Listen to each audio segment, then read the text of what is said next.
Hi, I'm Kirby Allison, and we love helping the well-dressed take care of their wardrobes. Thank you for all of your comments and questions that you guys have posted on our YouTube channel. After reading them all and answering as many as possible, I've selected 5 for this week's Q&A video.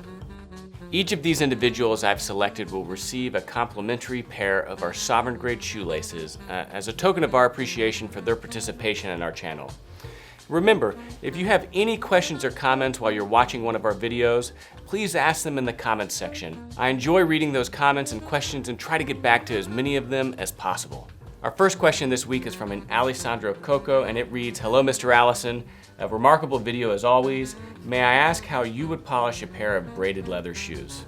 So great question. I actually have a pair of braided leather shoes that I bought in college. This is one of the first pairs of dress shoes that I really fell in love with. It is a Martigani, I believe, which is an Italian brand. And as you can see, it has a beautiful kind of woven vamp and kind of 3/4. So yeah, Alessandro, you would polish a braided leather shoe really the same way that you would polish any leather shoe. I would suggest using really exclusively cream polishes on the braided leather section of the shoe. Now, what is important is you're going to want to spend extra time brushing the leather with a horsehair brush, and really honestly preferably a pig bristle brush. Now, the reason that pig bristle brush is better for braided leather shoes is that the stiffer bristle is really going to get into the crevices of the braided leather to pull any of that extra polish off. As you're applying polish, you're going to want to use a chamois and just do a good job making sure that you don't have too much polish on the chamois at any one time, just to prevent gunking. But you're going to want to polish and condition this leather the same way that you would any leather shoe. A good example of this would be in our basic shoe shine video.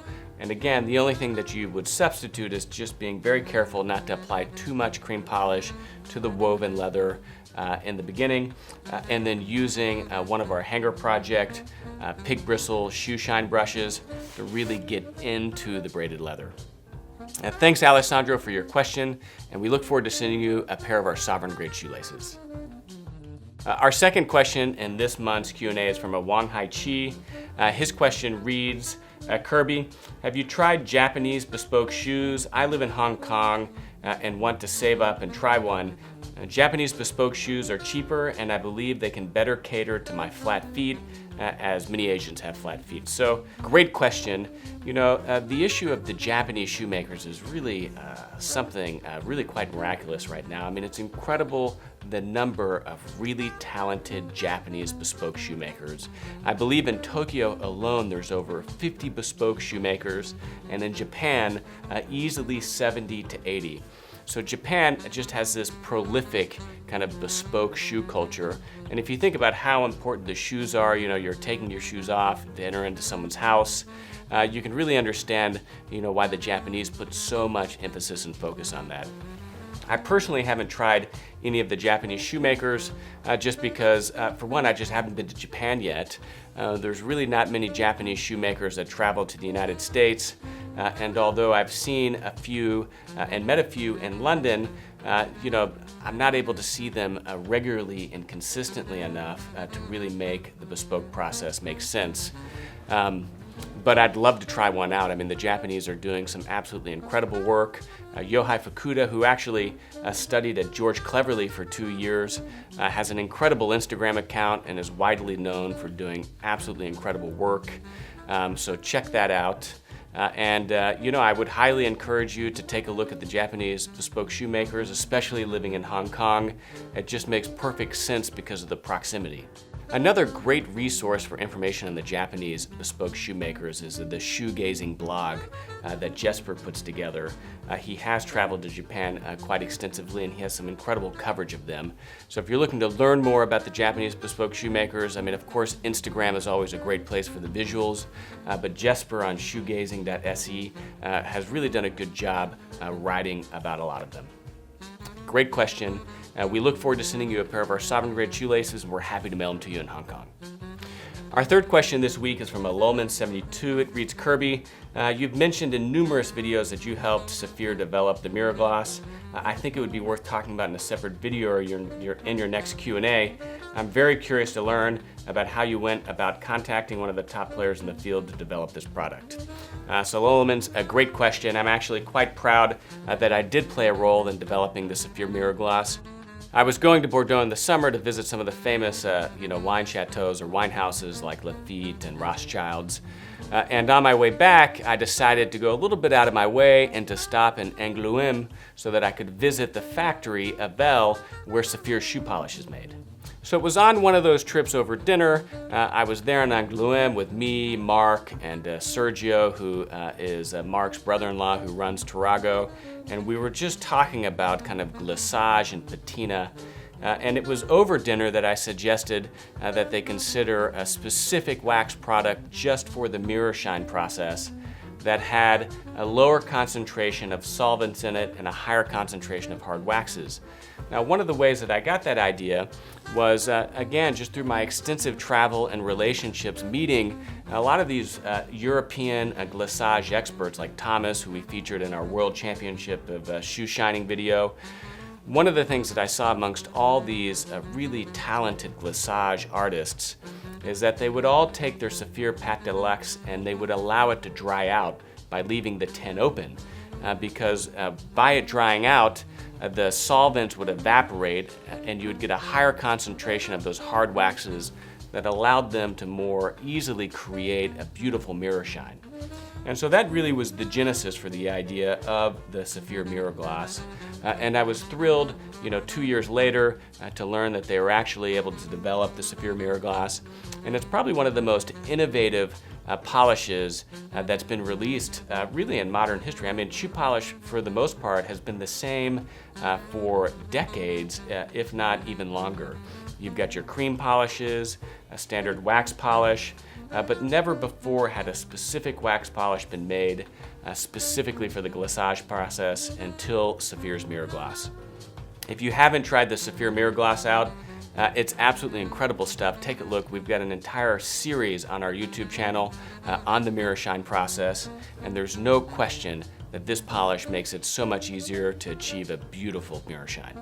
Thank you for your question. I look forward to sending you a pair of our sovereign grade shoelaces, and I invite you to post a photograph of a pair of shoes that you've done a beautiful mirror shine on with the Saphir Mirror Gloss and tag us with #HangerProject. Our fourth question this week is on my shoe collection video. It's from a Colin McDonald and reads, Kirby, great to see another man showing his shoes. One thing I'd like explained is, why do some shoes sit flat on the floor while others curl up at the toe? I know which I prefer, but just what is going on? So Colin, there's really two answers to this question. The first one is that, some shoes that are just really cheaply made, they just curl upwards, and it's by really no other reason than the fact that it's just a very poorly and cheaply made shoe. But that phenomenon can even happen with a very well-made dress shoe if you're not storing them properly. So I've got a pair of my woven shoes here that I used earlier, and that I'll use to kind of illustrate this point. So whenever you're walking, the shoe is naturally flexing, right? So it's very common for the toe, or for the outsole, to just develop a little bit of a curve, right? Because again, you've been walking in your shoe every single day. So if you take your shoes home at the end of the night, you take them off, they've absorbed a lot of moisture or perspiration from your foot throughout the day, and then you just leave them to dry, then they'll naturally begin to curl as the leather dries out. One of the other things that exaggerates this is that oftentimes the upper will dry faster than the sole of the shoe, and as that happens, the leather kind of contracts and shrinks, which again exaggerates that curling effect on the shoe itself. So if you're not storing your shoes with shoe trees, at some point your shoe then has a permanent memory of just being slightly curled. So that's why here at the Hanger Project, we absolutely recommend always storing your shoes with a shoe tree. Really, as soon as you take your shoes off, I recommend putting your shoe tree in, and then also pulling your shoe and kind of flexing it flat to make sure that as your shoe dries, it's going to dry flat and straight with its original shape. Now, one of the other benefits of using a shoe tree, and of course it wouldn't really matter so much on this shoe with the woven vamp, is that again, as you straighten this leather back out, it's going to help prevent creasing across the vamp of the shoe itself. So again, shoe trees are critical, along with using a shoehorn, of course, are probably the two most important things that you can do to take care of a beautiful pair of dress shoes. And while we're talking about shoe storage, one of the things that I always do is I always tie my shoes before I put them back into my closet for storage, because again, it's just helping kind of maintain the shape of the shoe so that it doesn't develop any type of unnecessary creasing. So if you'd like to see my closet, make sure you check out my closet tour video. And then we also have another video that's called Daily Maintenance for Calfskin Shoes, where we talk a little bit more about proper shoe storage. Colin, thank you for your question. We look forward to sending you a pair of our Sovereign Grade shoelaces. So our last question on today's segment is on the Kirby Allison's Favorite Ties video, where I outline some of my favorite ties. And it is from a William Sweeten, which reads, I enjoyed the video and your tie selection is spot on. I also like your suit, particularly the fabric. Can you tell us more about the suit that you're wearing?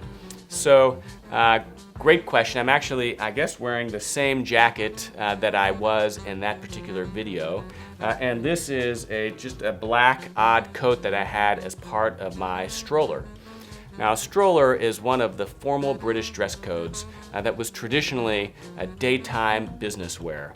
And so it was a black jacket, a waistcoat, white shirt, and a pair of trousers, either gray trousers, houndstooth, or more formally, kind of the pinstripe trousers.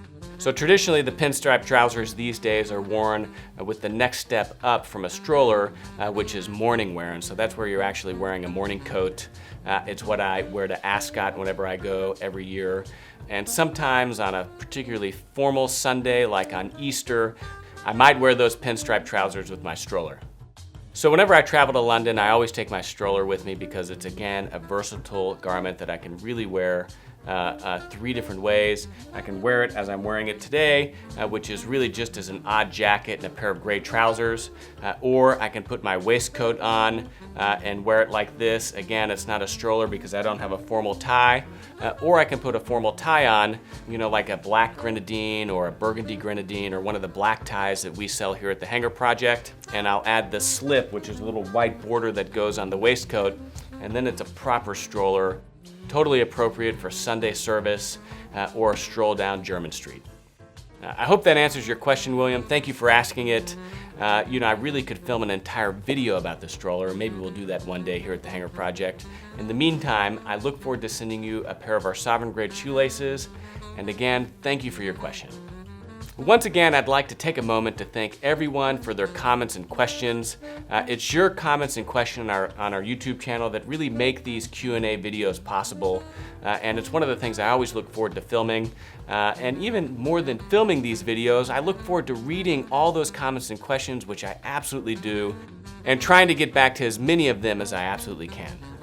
Even if you don't have any questions to ask, just even sharing your opinion or your thoughts about our videos is something that I really enjoy reading. So if you haven't commented yet, please do so on one of our next videos. If you enjoyed this video, give us the thumbs up, or better yet, subscribe to our channel and turn on notifications by clicking the bell in the top right-hand corner so that you learn whenever we release new videos. And of course, please visit hangerproject.com, where we have the largest, most comprehensive collection of luxury garment care and shoe care accessories in the world, as well as many other incredible products for the well-dressed. And while you're there, subscribe to our newsletter to receive notifications of new product launches, promotions, as well as a weekly digest of all the videos we publish here on this YouTube channel. I'm Kirby Allison, and we love helping the well-dressed take care of their wardrobes. Thanks for joining us.